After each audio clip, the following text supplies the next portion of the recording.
توكل عليه ونعوذ بالله من شرور أنفسنا ومن سيئات أعمالنا من يهده الله فلا مضل له ومن يضلله فلا هادي له وأشهد أن لا إله إلا الله وحده لا شريك له وأشهد أن سيدنا وسندنا ونبينا ومولانا محمدا عبده ورسوله صلى الله تعالى عليه وعلى آله وأصحابه وبارك وسلم تسليما كثيرا أما بعد اللہ تبارک و تعالی نے اپنے فضل و کرم سے عید الاضحیٰ بھی عطا فرمائی اور عشرہ ذو الحجہ بھی عطا فرمایا. جن اللہ کے نیک بندوں نے ان ایام میں عبادت کا اہتمام کیا، اللہ تبارک و تعالیٰ کی رحمت سے امید ہے کہ انشاءاللہ وہ ان کے لیے دنیا و آخرت کے ذخیرے کا سبب بنے گا. جن کو قربانی کرنی تھی الحمدللہ وہ بھی تکمیل پائی، ایک ایسی عبادت تکمیل پائی جو ان دنوں کے علاوہ کسی اور دن میں انجام نہیں دی جا سکتی. حج کا موسم بھی الحمدللہ پورا ہو گیا، بہت سے حضرات حج کی نعمت سے سرفراز ہوئے. اللہ تبارک و تعالیٰ اپنے فضل و کرم سے ان سب کی عبادتوں کو قبول فرمائے.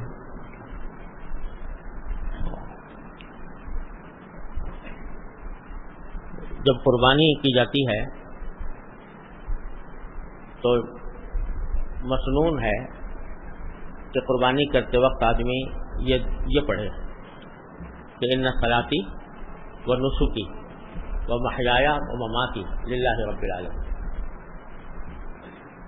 جس کے معنی یہ ہے کہ میری نماز، میری قربانی اور میرا جینا مرنا سب اللہ کے لیے ہے جو رب العالمین ہے، تمام جہانوں کا پروردگار ہے. اور یہ تعمیل ہے قرآن کریم کے اس حکم کی جس میں اللہ تبارک و تعالیٰ نے ارشاد فرمایا قل ان صلاتی و نسکی و محیایا و مماتی للہ رب العالمین. یہ کہو، کہنے کا حکم دو. ان صلاتی و نسکی و محیایا و مماتی للہ رب العالمین لا شریک لہ بذلک امرت وانا اول المسلمین. یہ کہنے کا حکم ہے اور حضور نبی کریم صلی اللہ علیہ وسلم سے منقول ہے کہ جب قربانی فرماتے تو یہ کلمات ادا فرماتے. تو اس کے یہ جو جملہ کہلوایا گیا ہے ہم سے اور آپ سے، یہ خالی از علت نہیں، یہ بیکار نہیں، کوئی سبق دینے کے لیے کہلوایا گیا. اور اس کے ظاہری معنی تو بالکل واضح ہیں کہ میری نماز بھی اللہ کے لیے، میری قربانی بھی اللہ کے لیے، یعنی میں یہ عبادتیں خالص اللہ تبارک و تعالیٰ کی رضا جوئی کے لیے کر رہا ہوں، کوئی اور دنیاوی مقصد نہیں ہے، ریاکاری مقصود نہیں، نام و نمود مقصود نہیں، اللہ ہی کے لیے کر رہا ہوں. تو یہ تو تقریباً ہر مسلمان جانتا ہے کہ بھائی عبادت وہی اللہ تعالیٰ کے ہاں قابل قبول ہوتی ہے جو اللہ کے لیے کی جائے، اللہ تعالیٰ کی خوشنودی کے لیے کی جائے. دکھاوے کے لیے کرے گا آدمی تو اس کے اللہ تعالیٰ کے ہاں ایک حبہ برابر بھی کوئی قیمت نہیں ہے، بلکہ الٹا نقصان. ریاکاری بہت بڑا سخت گناہ ہے. تو ایسی چیزیں ریاکاری کے جو اچھے خاصے عمل کو بھی نہ صرف اکارت کر دیتی ہے بلکہ گناہ بنا دیتی ہے. اور ایک حدیث میں تو یہاں تک منقول ہے کہ یہ ریاکاری ایک طرح کا شرک ہے. من صلی یرائی فقد اشرک باللہ، جو ریاکاری کے لیے نماز پڑھے اس نے اللہ کے ساتھ شریک ٹھہرا دیا مخلوق کو. کرنا تو کام اللہ کے لیے، مخلوق کے لیے کرنا.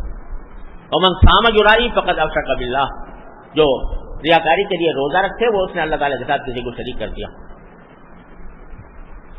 تو یہ بات تو ہر مسلمان جانتا ہے. اللہ تعالیٰ اس پر عمل کی بھی توفیق عطا فرمائے, ریاکاری سے بچائے, اخلاص پیدا فرما دے.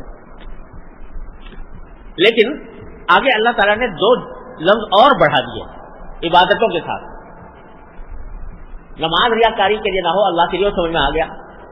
قربانی اللہ کے لیے ہو, ریاکاری کے لیے نہ ہو, سمجھ میں آ گیا. لیکن آگے فرمایا وَمَحْيَايَ وَمَمَاتِي, میرا جینا بھی اور میرا مرنا بھی اللہ کے لیے ہے جو رب العالمین ہے. یہ کیا کہہ دیا کہ جینا اور مرنا اللہ کے لیے. عبادت اللہ کے لیے ہے, ٹھیک. قربانی اللہ کے لیے ہے, ٹھیک. نماز روزہ اللہ کے لیے ہے, ٹھیک. جینا اللہ کے لیے کیسے ہوتا ہے اور مرنا اللہ کے لیے کیسے ہوتا ہے؟ یہی سبق دینا مقصود ہے در حقیقت کہ ایک مومن کی پوری زندگی حقیقت میں وہ اللہ کے لیے ہونی چاہیے. اور اللہ کے لیے زندگی ہونے کے 2 مطلب ہیں. ایک مطلب تو یہ ہے کہ بات صرف یہاں ختم نہیں ہوتی کہ تم نے جانور کے گلے پر چھری پھیر دی اور قربانی ہو گئی, ثواب بھی مل گیا قربانی کا اگر تم نے اخلاص کے ساتھ کی تھی. گوشت کا مزہ بھی تم نے اڑا لیا, دعوتیں بھی کر لی, لیکن اللہ تعالیٰ نے اس کا اجر و ثواب بھی تمہیں عطا فرما دیا. یہ تو ہے. لیکن آگے جو سبق دیا جا رہا ہے وہ یہ کہ یہ قربانی جو ہم نے تم سے کروائی ہے یہ در حقیقت ایک مظاہرہ ہے اور ایک نمونہ ہے اس قربانی کا جو ہم نے تم سے مطلوب ہے. وہ کیا ہے کہ جب زندگی گزارو, زندگی کے معرکے میں داخل ہو اور زندگی کے اندر بے شمار مطالبات, تقاضے, خواہشات, جذبات تمہارے دل میں پیدا ہو تو وہاں پر بھی اسی طرح قربانی کرو جس طرح تم نے جانور کی قربانی کی. کہ ہمارا حکم تھا قربان کرنے کا, تم نے جانور کو قربان کر دیا ہمارے حکم کی اطاعت میں, اس کی تابعداری میں. تو اب آگے جب زندگی گزار رہے ہو تو اس زندگی کے دوران بہت سے تقاضے پیدا ہوں گے, دل بہت سی چیزوں کو چاہے گا, لیکن وہ ہم نے منع کر رکھے ہیں. تو اس موقع پر اپنی ان خواہشات کو کچل کر ان کے گلے پر چھری پھیرو اور ان کی قربانی کرو, اس لیے کہ تمہاری زندگی اللہ کے لیے ہے, رب العالمین کے لیے ہے. تو اس وجہ سے جب بھی کبھی کسی گناہ کا داعیہ پیدا ہو, جب بھی کسی ناجائز کام کی خواہش دل میں جنم لے, جب بھی کسی حرام کام کو دل مچلے تو اس کو قربان کرو, اس کو قربان کرو. مثلا جب زندگی گزار رہے ہو تو لوگوں کے ساتھ اٹھنا بیٹھنا بھی ہے, مجلسیں بھی ہیں, اور مجلسیں گرم کرنے کا ایک لازمی حصہ تقریباً یہ ہے کہ اس میں کسی کی غیبت ہو جائے گی, اور جب غیبت کرنے کو دل چاہے گا تو دل مچلے گا کہ فلاں کا ذکر آ گیا, لاؤ یہ بات کہہ دوں, مزہ آ جائے گا, مجلس گرم ہو جائے گی, لوگ اس جملے بازی پر, اس فکرہ بازی پر واہ واہ کریں گے. یہ دل میں چل رہا ہے. اس وقت تمہیں یاد آئے کہ میرے اللہ نے یہ فرمایا تھا کہ غیبت کرنا ایسا ہے جیسے کہ مردہ بھائی کا گوشت کھانا, اور سب تمہیں یاد آئے کہ محمد رسول اللہ صلی اللہ علیہ وسلم کا یہ ارشاد مروی ہے کہ غیبت زنا سے بھی بدتر گناہ ہے. اور اس خیال کے آنے سے تمہارے دل جو مچل رہا تھا غیبت کرنے کو, کسی دوسرے کا برائی سے ذکر کرنے کو جو دل چاہ رہا تھا, تم اللہ کے آگے اس کو, اللہ کے سامنے اس کو قربان کرو. یہ ہے قربانی جو مطلوب ہے, یہ ہے میری زندگی اللہ کے. بازار میں نکلے ہو, چاروں طرف نگاہوں کے لیے فتنے ہیں اور صورتیں ایسی سامنے آ رہی ہیں کہ دل مچل رہا ہے کہ نگاہ ڈالو, لذت لے لو, تھوڑی دیر کا مزہ حاصل کر لو. تصویریں لگی ہوئی ہیں, بے پردگی کا سیلاب ہے, اور نگاہ اس کی طرف ڈالنے کو دل مچلتا ہے, دل چاہتا ہے کہ کر گزروں.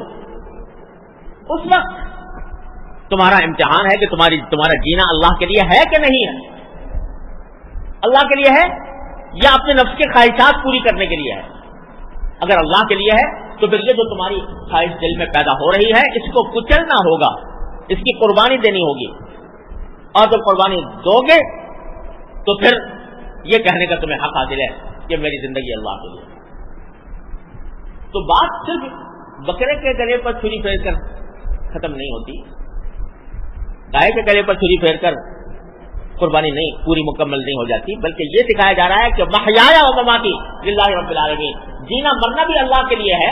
کہ جس طرح تم نے اس کی قربانی کر دی، اپنی خواہشات کی قربانی کرو، اپنے جذبات کی قربانی کرو، اپنے دل میں امڑنے والے تقاضوں کی جو اللہ کے حکم کے خلاف لے جا رہے ہوں ان کی قربانی کرو.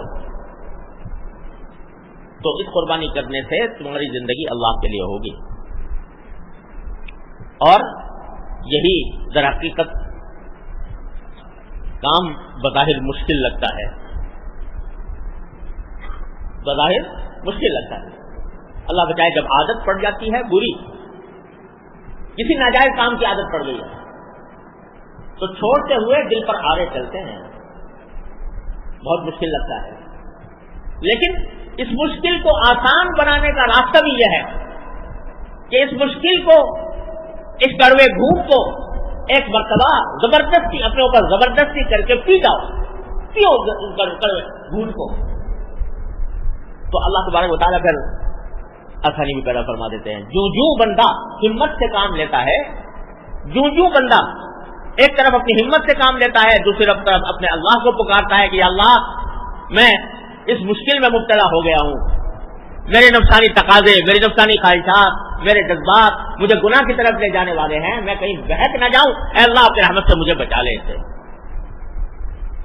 کوشش اور ساتھ میں رجوع اللہ، کوشش اور اللہ تعالیٰ سے رجوع کر کے مانگنا، تو اللہ تبارک و تعالیٰ پھر راستے کھول دیتے ہیں.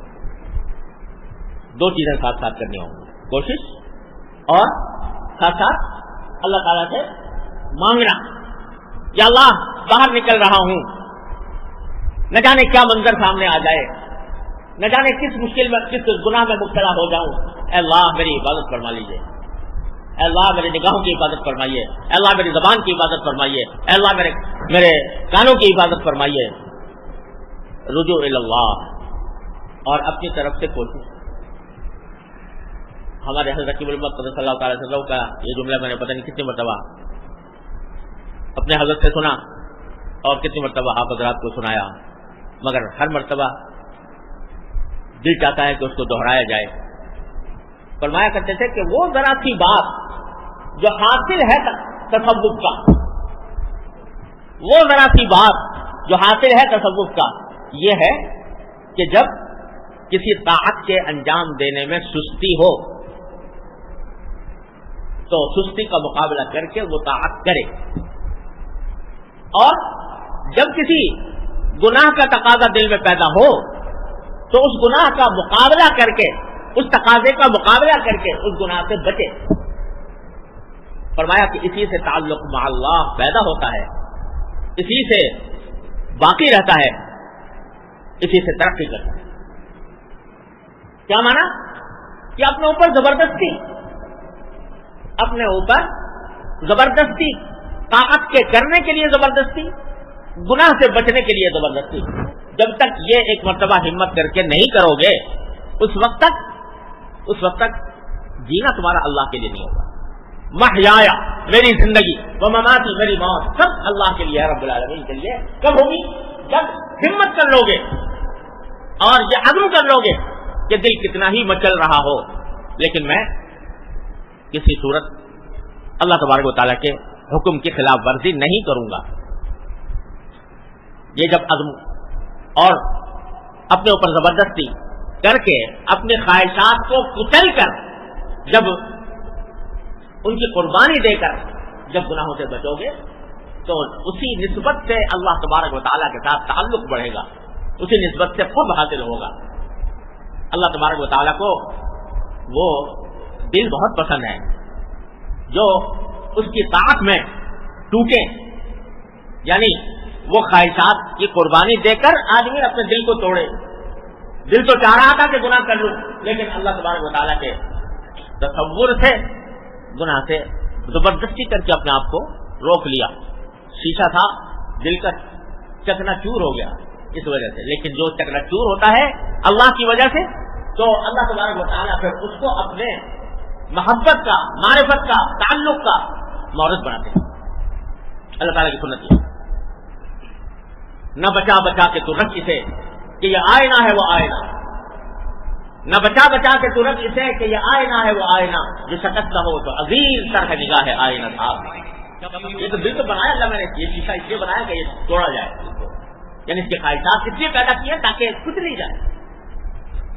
ارے بھائی فرشتے بھی تو تھے دنیا میں، کائنات میں، تسبیح تقدیس میں لگے ہوئے تھے، ان کے دل میں کوئی گناہ کا خیال بھی نہیں آتا تھا.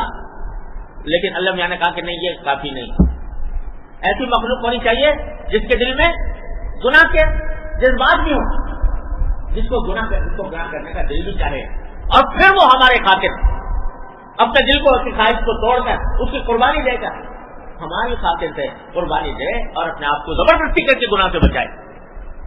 تو وہ ہوگا، وہ ایسی مخلوق ہوگی کہ فرشتوں سے بھی میں کہوں گا انی اعلم ما لا تعلمون، میں جانتا ہوں تم نہیں جانتے. یہ مخلوق کیسی پیدا کر رہا ہوں، ایسی پیدا کر رہا ہوں کہ یہ گناہ بھی کی بھی نہ صرف صلاحیت رکھتی ہے بلکہ گناہ کے جذبات اس کے دل میں موجیں مارتے ہیں. اس کے باوجود جب یہ میرے تصور سے، میرے حکم کی خاطر مجھ سے قرب حاصل کرنے کے لیے جب یہ اپنے دل کی خواہش کو کچلتی ہے تو یہ تمہارے سے اے فرشتوں تم سے آگے بڑھ جاتے. اگر حضرت یوسف علیہ السلام میں انسانی جذبات نہ ہوتے، لقد ہمہ بھی نہ ہوتا، ہمہ بھی نہ ہوتا، کچھ خیال ہی نہ ہوتا، کوئی تصور ہی نہ آتا گناہ کا، تو کیا فرق، کیا کمال تھا کہ گناہ سے بچ گئے.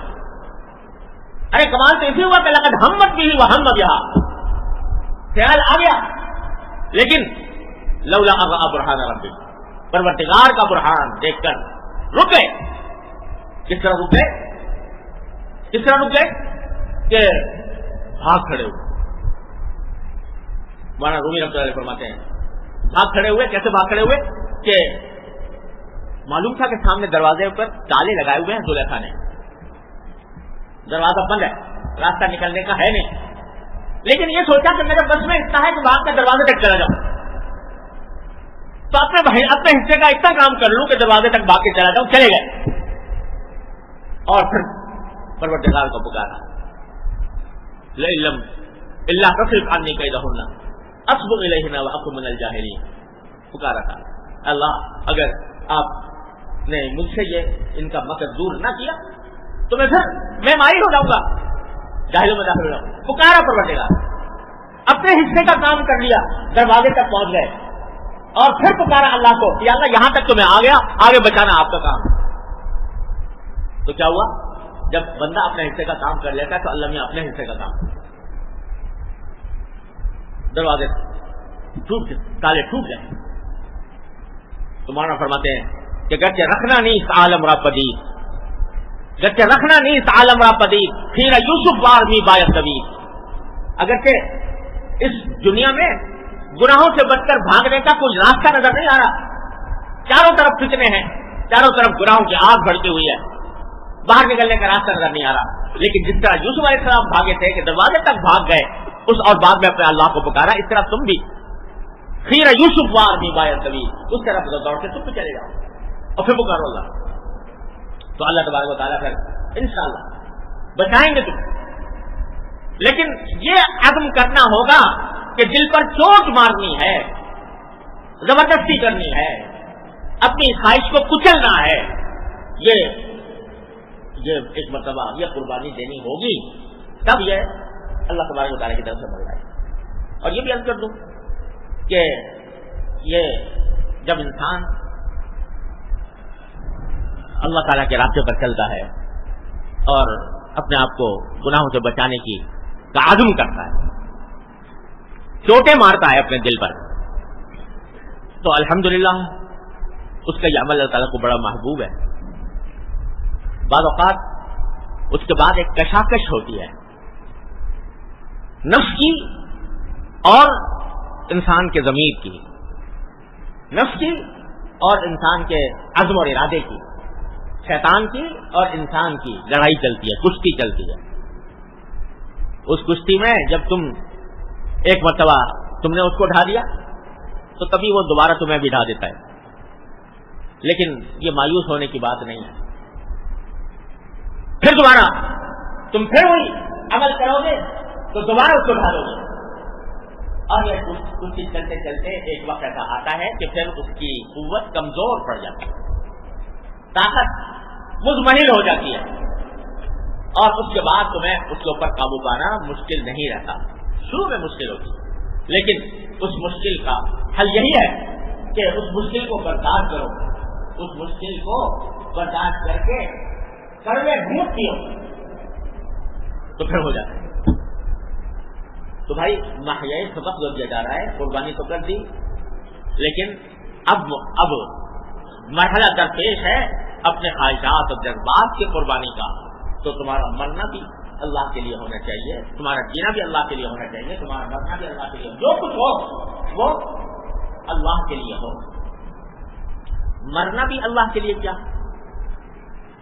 چلو جینا یہ ہو گیا کہ اپنی زندگی کو اللہ تبارک و تعالیٰ کی رضا کے مطابق ڈھالنے کی کوشش اور اس کے لیے اپنے جذبات کی قربانی دے کر جی لیے۔ مرنا اللہ کے لیے کیا، مماتی میرا مرنا بھی اللہ کے لیے، مرنا بھی اللہ کے لیے۔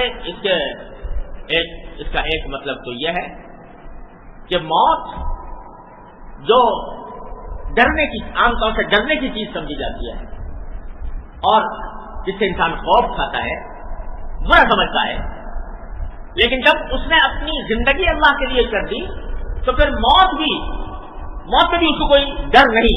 موت کے اندر ڈر ہونے کے بجائے وہ یہ دعا کرتا ہے، اللہم احیینی ما علمت الحیات خیرا لی وتوفنی اذا علمت الوفاۃ خیرا لی، اے اللہ مجھے جب تک آپ اچھا سمجھتے ہیں میرے حق میں مجھے زندہ رکھیے، اور جب آپ میرے لیے وفات پسند فرمائیں اس وقت مجھے وفات دے دیجیے۔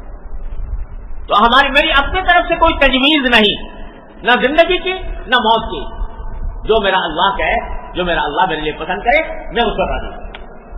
لہذا موت کی تمنا کرنا نہیں منع، موت کی تمنا کرنا نہیں، موت پر اقدام کرنا خودکشی منع، لیکن موت میری وہ بھی اللہ کے لیے، کیا مطلب اس کی تقدیر کے حوالے ہے، اور میری دعا یہ ہے کہ اللہ اپنے فضل و کرم سے اس وقت مجھے موت عطا فرمائیے جب میرے حق میں موت بہتر ہو۔ اللہم اجعل الحیات زیادۃ لی فی کل خیر واجعل الموت راحۃ لی من کل شر، اے اللہ زندگی کا ہر لمحہ میرے اندر میرے لیے خیر لے کر آئے، اور موت میرے لیے ہر شر سے مجھے راحت کی طرف لے جائے۔ جب اندیشہ ہو فتوفنی الیک غیر مفتون، اے اللہ جب فتنے کا اندیشہ ہو کہ میں فتنے مبتلا ہو جاؤں گا تو پھر مجھے بغیر فتنے سے محفوظ رکھ، بغیر فتنے مبتلا ہوئے اپنے پاس مجھے بلا لیا۔ تو موت بھی اللہ کے لیے۔ تو ایک معنی یہ ہوئے محیایا و مماتی للہ رب العالمین کے، کہ میرا جینا مرنا اللہ کے لیے، میرا ہر سانس وہ اللہ تعالیٰ کی اطاعت میں گزرنا ہے، اور اس کے لیے مجھے اپنے جذبات کی قربانی دینی ہے۔ اسی قربانی کے نتیجے میں میں اللہ تبارک و تعالیٰ کا قرب حاصل کروں۔ تو بھائی یہ ایک بہت بڑا سبق ہمیں اس وقت یہ مل رہا ہے اللہ تبارک و تعالیٰ کی طرف سے کہ بھائی یہ قربانی جو تم نے کی ہے یہ تو ایک علامت تھی، یہ ایک مثال تھی ہمارے حکم کی اتباع کی، لیکن اب تو ساری زندگی تمہیں یہ قربانیاں دینی ہیں ہمارے حکم کی اتباع کے حاصل۔ ایک تو یہ ہوا، اور دوسرا مطلب اس کا وہ یہ ہے کہ بظاہر جو کام زندگی کے اندر عبادت نظر نہیں آتے، مباح کام ہے، سونا جاگنا، کھانا پینا، تجارت کرنا، زراعت کرنا وغیرہ، یہ کام ایسے ہیں کہ یہ دیکھنے میں کوئی عبادت نہیں ہے۔ کھانا کھا رہے ہو تو کھانا کھا رہے ہو، اپنے بھوک مٹانے کے لیے کھا رہے ہو، مزہ لینے کے لیے کھا رہے ہو۔ اسی طرح سو رہے ہو تو اپنی جسم کو آرام دینے کے لیے سو رہے ہو، یہ عبادت نہیں ہے، مباحات میں سے ہے.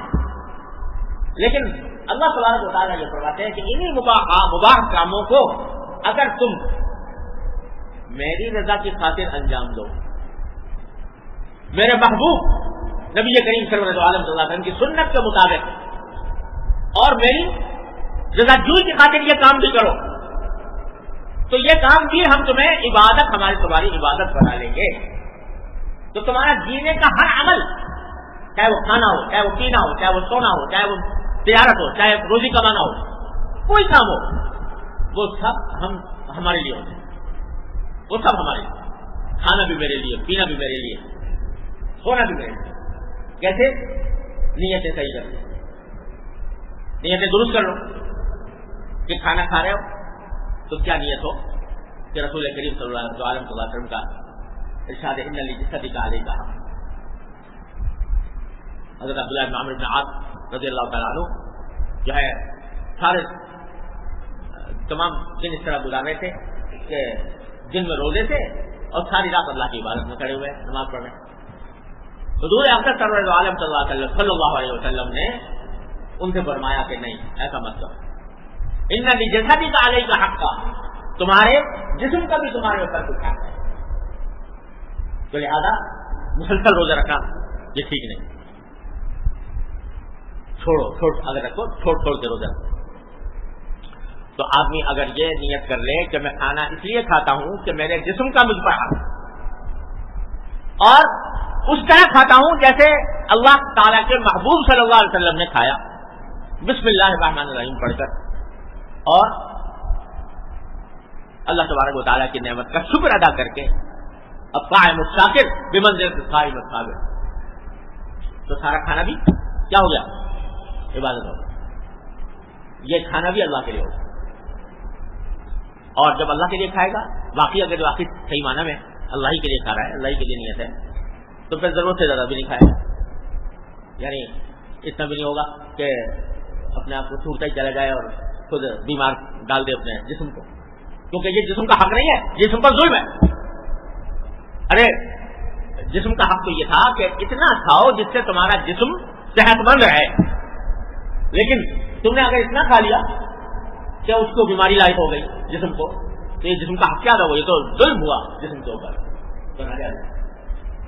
اور اس کا بہترین طریقہ حضرت حکیم الامت صلی اللہ تعالیٰ عنہ نے بیان فرمایا کہ ہر آدمی کو جب آدمی کھا رہا ہوتا ہے تو کھاتے وقت ایک مرحلہ ایسا آتا ہے جس میں انسان کو دل میں تردد پیدا ہوتا ہے کہ اور کھاؤں یا نہ کھاؤں.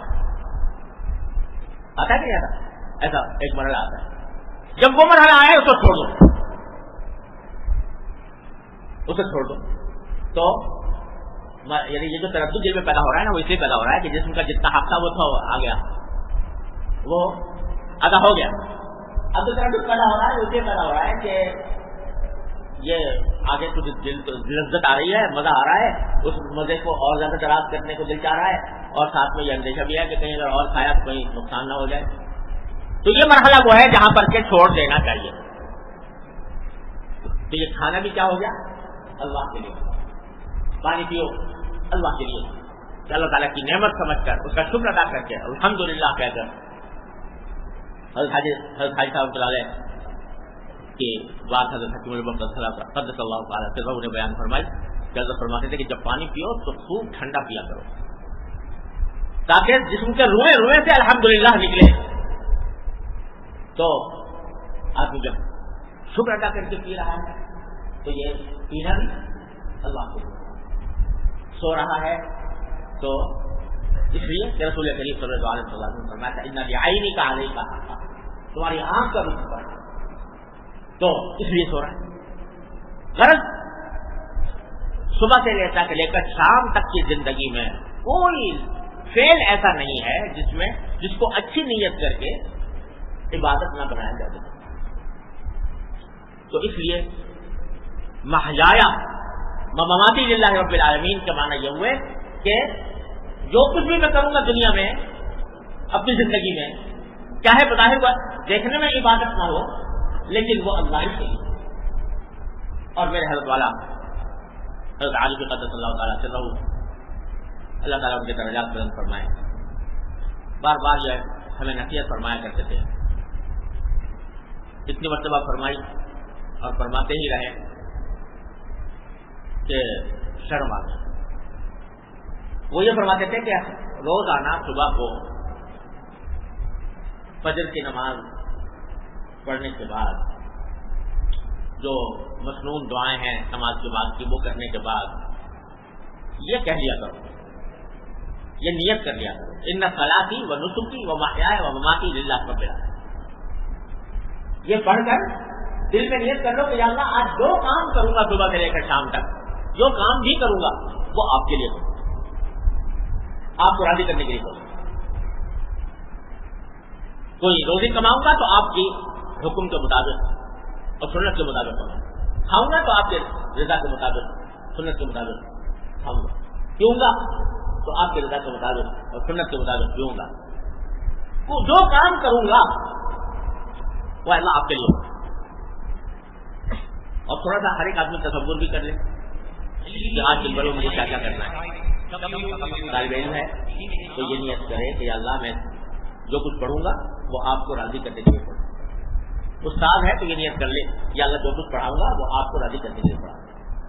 کوئی تاجر ہے تو یہ نیت کر لے کہ جو تجارت کروں گا اللہ آپ کے حکم کے مطابق اور آپ کے رضا جوئی کے خاطر سنت کے مطابق کروں گا۔ اور جس کا جو دن میں واقعات پیش آنے والے ہیں ان سب میں اچھی نیت نکالو اور اچھی نیت نکال کر اس کو مستحضر کرو اور یہ کہو کہ ان صلاتی و نسکی و محیایا و مماتی للہ رب العالمین۔ یہ صبح کو اللہ کے یہاں سے ایک پیمان کر لو، پیمان وفا۔ یہ پیمان وفا ہے، وفا کا پیمان ہے کہ اللہ میں آپ کا بندہ ہوں تو میں آپ کے بندے کے ہونے کے ناطے یہ ارادہ کرتا ہوں، یہ نیت کرتا ہوں جو کچھ کروں گا آپ کے رضا کے لیے کروں گا۔ کر لیا؟ اب اپنی طرف سے تو ارادہ کر لیا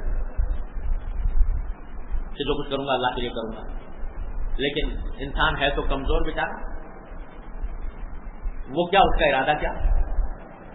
ارادہ بھی مختلف حالات اور مختلف حوادث سے ٹوٹتا رہتا ہے، تو پھر انہیں سے مانگ لو، اللہ تعالیٰ سے مانگ لو، یا اللہ ارادہ تو کر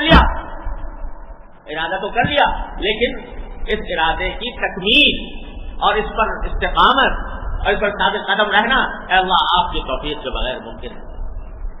اللہ مجھے اس ارادے پر ثابت قدم بھی بنا دیجیے، اس کی تکمیل بھی فرما دیجیے، اس پر استقامت بھی عطا فرما دیجیے۔ یہ دعا بھی ضرور کرو، اور اگر مصنون دعا کر لو اللہم انا قلوبنا ونواصینا وجوارحنا بیدک لم تملکنا منها شیئا فاذا فعلت ذلك بنا فکن انت ولینا واہدنا الی سواء السبیل۔ یا اللہ میں نے کہہ تو دیا لیکن کر نہیں سکتا جب تک آپ کی توفیق نہیں ہوگی، تو آپ میرے ولی بن جائیے اور مجھے تیز راستے کی ہدایت کریں۔ یہ صبح کو اللہ میاں سے پیمان وفا مانگ لو، انشاءاللہ جب یہ پیمان وفا باندھا تو اس کی برکات ظاہر ہوں گی، اور جب وقت آئے جس کام کا تو اس میں نیت کا استعداد بھی کرنے کی کوشش کریں۔ رات کو جب سونے لگو تو ذرا سا جائزہ لے لو، صبح کے وقت میں نے اللہ تبارک و تعالیٰ سے ایک پیمان وفا باندھا تھا تو سارے دن اس پر کتنا عمل ہوا، جتنا ہو سکا اللہ تعالیٰ کا شکر ادا کرو۔ اللہم لک الحمد، اللہ کا شکر ہے، اللہ آپ کا توفیق کیا، آپ کا فضل ہے، آپ کا کرم ہے، میں شکر ادا کروں۔ اور جہاں کہیں پھسل گئے یا غفلت ہو گئی اس پر استغفار کرو، یا اللہ فلاں جگہ پھسل گیا، فلاں جگہ غفلت ہو گئی، اے اللہ اب جو تم لوگ کرم سے معاف فرما دیجیے، کل سے پھر دوبارہ یہی کام کروں گا۔ تو اللہ تعالیٰ کی توفیق پر شکر، اپنی کوتاہی پر استغفار کر لو، سو جاؤ، ہمارے فرمایا سو جاؤ، انشاءاللہ اگر موت آ گئی سیدھے جنت میں جاؤ۔ ہمارے فرمایا کرتے تھے کہ اگر یہ سب کام کر کے اور رات کو شکر ادا کر کے اور جو کچھ غلطیاں کوتاہیاں ہوئی ان پر استغفار توبہ کر کے سو جاؤ، اگر رات کو نیند میں موت آ گئی تو فرمایا کرتے سیدھے جنت میں جاؤ گے۔ بتاؤ بھائی، پھر بھی کوئی کہتے ہیں دین مشکل کام ہے، دین کے اوپر عمل کرنا بڑا مشکل ہے، یہ ہے ان صلاتی و نسکی و محیایا و مماتی للہ رب العالمین. اس کو صبح کو اس پیمان وفا کو استوار کر دیا کرو. اللہ تعالیٰ ہم سب کو اس کی توفیق عطا فرمائے. اللہم صلی علی سیدنا